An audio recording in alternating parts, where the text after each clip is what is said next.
अस्सलाम वालेकुम स्टूडेंट्स। हमारा जो लेक्चर नंबर 1 है आज का, वो है अंडरस्टैंडिंग द टॉपिक।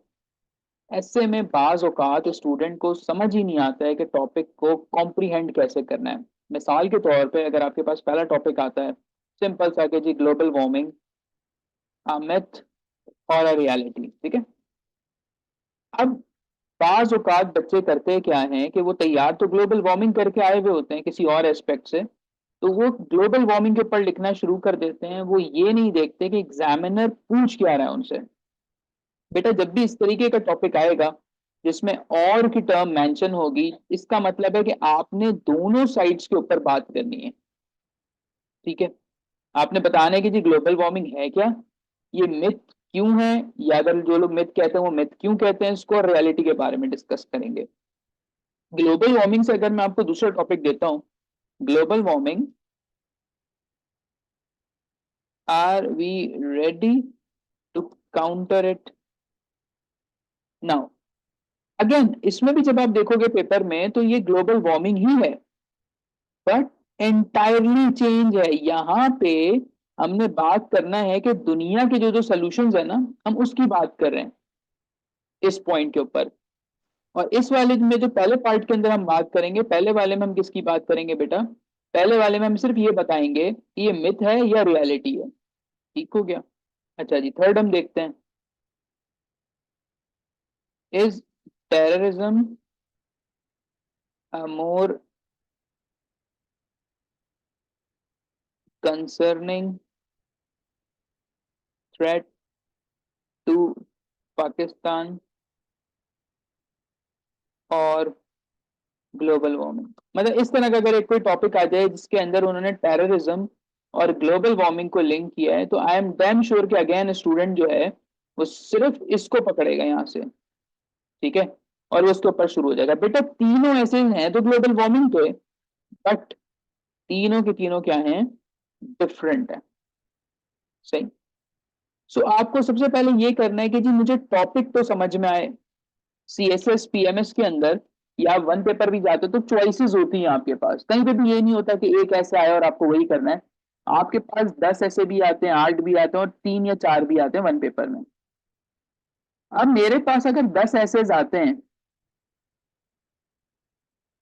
ठीक है, अब उसमें से मैं कौन सा सिलेक्ट करूं? मैं वो सिलेक्ट करूंगा जिसका मुझे मतलब समझ में आ रहा होगा, ठीक है, जिसका मुझे मतलब समझ में आएगा। अब ग्लोबल वार्मिंग का मैं पहले मतलब समझू कि मैंने तैयार तो किया हुआ है, मेरे पास फैक्ट्स भी हैं, मेरे पास कोट्स भी हैं, मेरे पास सब कुछ है। लेकिन जब तक मुझे ये पता नहीं चलेगा कि एग्जामिनर मुझसे क्या डिमांड कर रहा है बेटा, तब तक मैं इसको नहीं लिख पाऊंगा। तो फर्स्ट चीज आपने ये जहन में लानी है, ठीक है। अब आप कहेंगे कि सर अब ट्रेंड चेंज हो गया है, ऐसे चेंज आते हैं, तो देखो बेटा बिल्कुल ऐसे ही है। ये पहले ऐसा आता था 2016 से लेकर 2020 में इन्होंने थोड़ा सा करंट अफेयर्स की तरफ टिल्ट किया, ठीक है। लेकिन 2021 से ये वापसी अपने पुराने पैटर्न पे चले गए जो कि 1971 वाले हैं, ठीक है। 1971 से 2015 तक सारा लिटरेरी और एब्स्ट्रैक्ट आता था आपका, अगर आप देख लें पेपर पुराने, एब्स्ट्रैक्ट कोटेशन बेस ना। उसके बाद फिर 2021 से इन्होंने यही चीज शुरू की जिसमें आर्ग्यूमेंटेटिव आ गए आपके, और आपके पास जो है ना कोट्स बेस आ गए, सो ऑन सो फोर्थ, इस तरह की चीजें आ रही हैं।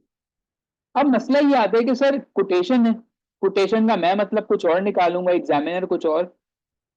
तो हम एक कोटेशन यहाँ पे देखते हैं, जैसे कि बड़ी मशहूर सी कोटेशन है, slow and steady wins the race. अब ये लिखा हुआ आ जाएगा पेपर में, सिर्फ आपने क्या करना है, आपने पहले इसका एक मतलब निकालना है कि इसका मतलब क्या है, इसके ओरिजिन्स क्या थे और ये क्यों आया यहाँ पे, ठीक है। ये तो वो था रैबिट और जो टर्टल की जो रेस हुई थी उसके हिसाब से था, तो उसने कहा था कि तुम थोड़ा थोड़ा भी करके अगर आगे बढ़ते रहोगे, रुकोगे नहीं, तो तुम कामयाब हो जाओगे। ये इसका मेन पॉइंट है, but you can deny this one. आप बोले नहीं जी आज के दौर में स्लो एंड स्टडी की बात नहीं है, आज के दौर में आप फास्ट एंड स्टडी हो तो आप जीतेंगे। मतलब आप कुछ भी स्टांस लेके इसके ऊपर बात कर सकते हैं, ठीक है। इसी तरीके से जो मेरा वाला क्लियर था, every solution brings a new problem, इस तरह के ऐसेज हो गए, या human development has lead societies backward. ठीक है, अब इस तरह के जो टॉपिक आते हैं इनको निगेट किया जा सकता है।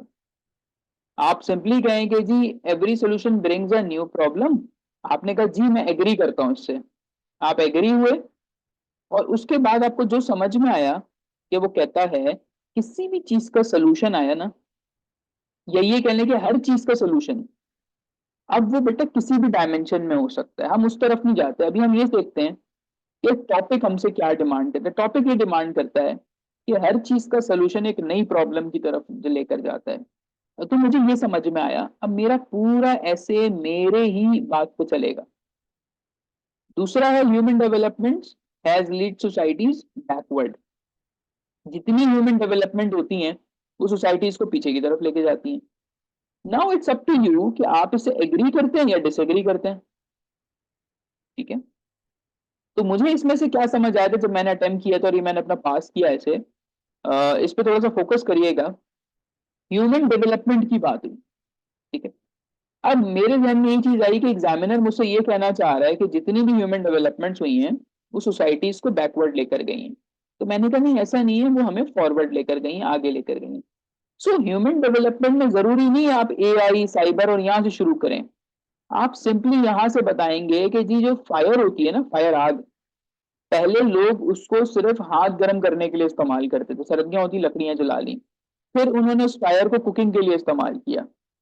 ठीक है, इसी तरीके से डेवलपमेंट हुई कि जी पहले ट्रांसपोर्ट सिस्टम आपका था, जानवरों को आप यूज करते थे, फिर आपने जी व्हीकल्स बना ली अपनी, सारा कुछ। तो आपने इधर से बात लेकर चलनी है।